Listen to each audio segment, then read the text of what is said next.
है भाई, इस देश के लोगों को बैठना चाहिए धरने पर। आप तो ऐसी बात करी है, एक बहन ने, एक बेटी ने जो देश के लिए स्वर्ण पदक गोल्ड मेडल लेकर आती हैं, उसने आरोप लगाया है पॉक्सो एक्ट के तहत, जहां पर जब अगर पॉक्सो एक्ट के तहत एफआईआर दर्ज होती है तो 24 घंटे के अंदर गिरफ्तारी होनी चाहिए। गिरफ्तारी नहीं होती है। एफआईआर, जो कि लोगों का फंडामेंटल राइट है, वो एफआईआर दर्ज कराने के लिए सुप्रीम कोर्ट का सहारा लेना पड़ता है। आपको शर्म आनी चाहिए सवाल करते हुए। आप खुद एक बहन है, एक बेटी है किसी पिता के लिए। मैं एक बात बोलता हूँ, हर पिता के लिए उसकी बेटी की इज्जत एक समान होती है, चाहे बेटी मौलाना की हो चाहे पंडित की हो। लेकिन मैं यही कहूंगा कि अपनी फूल जाती बच्चियों की हिफाजत खुद करें, क्योंकि जो सरकार चलाने वाले बैठे हैं वो खुद बेऔलाद है। 15 रुपए का मेडल है, वापस करके क्या करेंगे?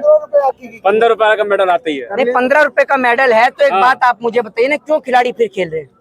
15 रुपए का मेडल है तो देश का जो जवान सरहद पे शहीद होता है, जो उसको जो सम्मानित किया जाता है, उसके परिवार को जो सम्मानित किया जाता है, वीरता पुरस्कार से सम्मानित किया जाता है, तमाम पुरस्कार से जो सम्मानित उनको किया जाता है, वो भी फिर 15-20 रुपए आप तो उनकी कीमत लगा रहे हैं पैसों के जरिए। जो खिलाड़ी दिन रात मेहनत करके भारत देश के लिए गोल्ड लेकर आते हैं, भारत देश के तिरंगे का नाम रोशन करते हैं, आप उनकी कीमत लगा रहे हैं मेडलों की हैं? अगर 15 रुपए का मेडल है, गिरफ्तार कर क्यों नहीं रहे हैं जब इतना गलत है तो? कैसे कर देंगे? 50 से 60 डिग्री कॉलेज चलते हैं ब्रजभूषण शरण सिंह के, समझ गए आप? हेलीकॉप्टर उड़ता है, हेलीकॉप्टर, ठीक है। मोदी जी हवाई चप्पल वालों को जो हवाई यात्रा कराने की बात कर रहे हैं ना, वो समझ लीजिए आप, अगर ब्रजभूषण शरण सिंह की सारी दौलत आ जाए तो सारे हवाई चप्पल वाले हवाई यात्रा कर लेंगे। नरेंद्र मोदी बोल नहीं सकते ब्रजभूषण के खिलाफ, ठीक है, ये बात आप समझ लीजिए। नरेंद्र मोदी बड़े, ब्रजभूषण बड़े हैं? ब्रजभूषण सिंह बड़े, नरेंद्र मोदी क्या है? नरेंद्र मोदी क्या है? प्रधानमंत्री। अब मुझे तो आज ही पता लगा प्रधानमंत्री भी है देश में जी है। भाई नरेंद्र मोदी जी कैसे प्रधानमंत्री? अरे चलिए आपकी बात मानते हैं, उन्होंने कोई फर्ज नहीं निभाया प्रधानमंत्री का। हाँ। जैसे भी है, अच्छे हैं बुरे हैं, फिलहाल उनके पास पद तो वही है। हाँ, ये तो वाली बात कह दी कि जैसा भी है मेरा पति तो सिर्फ मेरा है, जैसी बात कर रही हैं आप। नहीं, अगर जैसे भी है का क्या मतलब है? नहीं समझ रहे, नहीं सुन लीजिए, अरे मेरी बात सुन लीजिए। नहीं, हाँ तो देश को प्रॉब्लम है, देश को प्रॉब्लम है प्रधानमंत्री से, तो प्रधानमंत्री दे दे। भाई मेरी बात सुनिए, प्रधानमंत्री पहले भी इस्तीफा दे सकते हैं, क्यों नहीं दे सकते? अगर प्रधानमंत्री देश की बेटियों से बात नहीं कर सकते, उनके अंदर बात करने का दम नहीं है, तो इस्तीफा दे दे प्रधानमंत्री। प्रधानमंत्री विदेश की यात्रा पे जाते हैं, प्रधानमंत्री पाकिस्तान की बिरयानी खाने के लिए जाते हैं, सब जगह का टाइम है, लेकिन यहाँ आकर बेटियों से बात करने का टाइम नहीं है। बताइए ना आप मुझे। महिला बाल विकास मंत्री नहीं बोली है, आपने पूछा ही नहीं होगा उनसे, आप पूछते ही कहाँ हैं? आपने पूछा एक बार भी सवाल उनसे? क्यों नहीं पूछते हैं महिला बाल विकास मंत्री से? वो जो स्मृति ईरानी है, वो आज मंत्री बन गई हैं। वो यहाँ पर डिस्को चलता था, एक सिलेंडर लेकर डिस्को चलता था, वो बंद हो गया है। 10 रुपए सिलेंडर का दाम बढ़ा था तब यहाँ डिस्को चलता था, आज नहीं चलता। स्मृति ईरानी की बेटी के ऊपर जब आप सवाल करेंगे ना, स्मृति ईरानी सदन में खड़ी होकर चिल्लाएंगी, ठीक है। स्मृति ईरानी जो है वो प्रियंका गांधी को नमाज पढ़ते हुए देख लेती हैं, लेकिन उनको ये बैठी जो पहलवान है ये नजर नहीं आती, महिला पहलवान उन्हें नजर नहीं आती है। आज देश की इतनी बड़ी विडंबना है कि हमें इस बात को सोच के बड़ी अचंभता महसूस होती है कि बहन बेटियां यहाँ पर जो हमारी खड़ी हुई हैं, ये भी सरकार को जस्टिफाई करने में लगी हुई हैं। इनको बहन बेटियों को समर्थन करना चाहिए। देखिए, बिल्कुल पत्रकारिता सर्वोपरि है, बिल्कुल मैं मानता हूँ कि देश का 4th पिलर है, लेकिन आज देश के 4th पिलर की इतनी बुरी हालत है कि लोग इसको देखना और सुनना बिल्कुल पसंद नहीं करते हैं।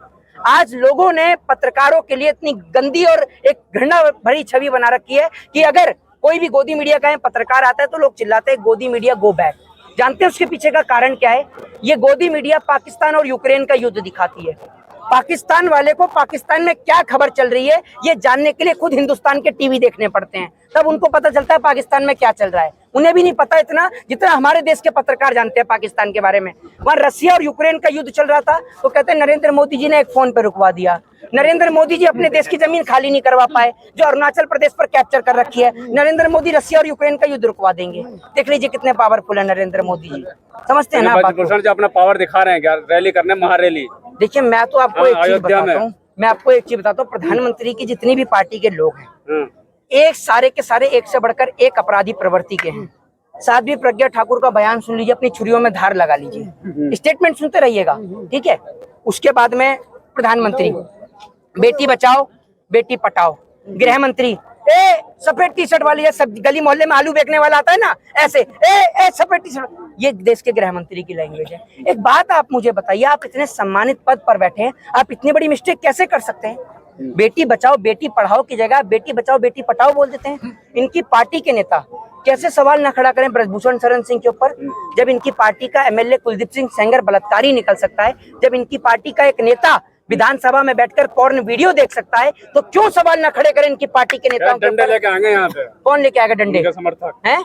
डंडे लेके आएंगे? अच्छा, हाँ। है ना, दिखा देंगे पहलवानों को। हाँ, तो क्या लेके क्यों नहीं आते डंडे? लेके आओ ना। ये देश में जो ये खड़े हुए हैं जवान, ये सारे जवान जो है ना, जितने भी खड़े, ये सब किसानों के ही बेटे हैं। ये बात आप याद रखिएगा, ये किसानों के ही बेटे हैं। और इस देश में संविधान नाम की भी कोई चीज है? बाबा साहब भीमराव अंबेडकर ने इस देश को संविधान दिया, जिस संविधान की बदौलत आप क्या समझ रहे, नरेंद्र मोदी की बदौलत यहाँ बैठे हैं हम, या अमित शाह की बदौलत बैठे हैं? अगर इस देश में डिक्टेटरशिप होती ना, तानाशाही होती, तो आज यहाँ पर कोई बैठा नहीं होता। ये बाबा साहब भीमराव अंबेडकर के संविधान की, कानून की देन है कि आज देश के लोग यहाँ पर बैठे हुए हैं। और मैं उस संविधान निर्माताओं को सशक्त नमन करता हूँ और देश के लोगों से यही कहता हूँ कि अपनी बहन बेटियों को इतना पढ़ाएं, उन्हें जागरूक करें। उनको इस बात का पता होना चाहिए कि अगर आप एक बेटी को घूर कर भी देखते हैं तो उसके लिए भी इस देश के कानून में सजा का प्रावधान है। आप एक बेटी को घूर कर भी नहीं देख सकते हैं। लेकिन आज हमारे देश में बेटियों के साथ बलात्कार होता है, बेटियों के साथ में रेप होता है, लेकिन सरकार चुप और मौन रहती है, सरकार कुछ नहीं बोलती है जी। और बड़ा बड़ा दावा तो बहुत कर रहे हैं कि ये कानून व्यवस्था अच्छी हो गई, उत्तर प्रदेश में कानून का प्रतिशत घट गया, नरेंद्र मोदी ने कानून राज ला दिया है, गुंडा राज खत्म कर दिया। दावा तो बहुत बड़ा बड़ा कर रहे हैं वो लोग। हाँ, तो ये अमित शाह जी क्या थे? अमित शाह जी संत रहे हैं, संत साधु महात्मा हैं अमित शाह जी। वो तो 2002 से सबको पता ही है। हाँ, तो तड़ी पार रहे हैं आप, पता क्या है? आप नहीं बोल रही, मैं बोलता हूँ तड़ी पार मैं बोल तो रही हूँ 2002 मुख्यमंत्री जी क्या है? 2002 का सबको पता है। यूपी के मुख्यमंत्री क्या है?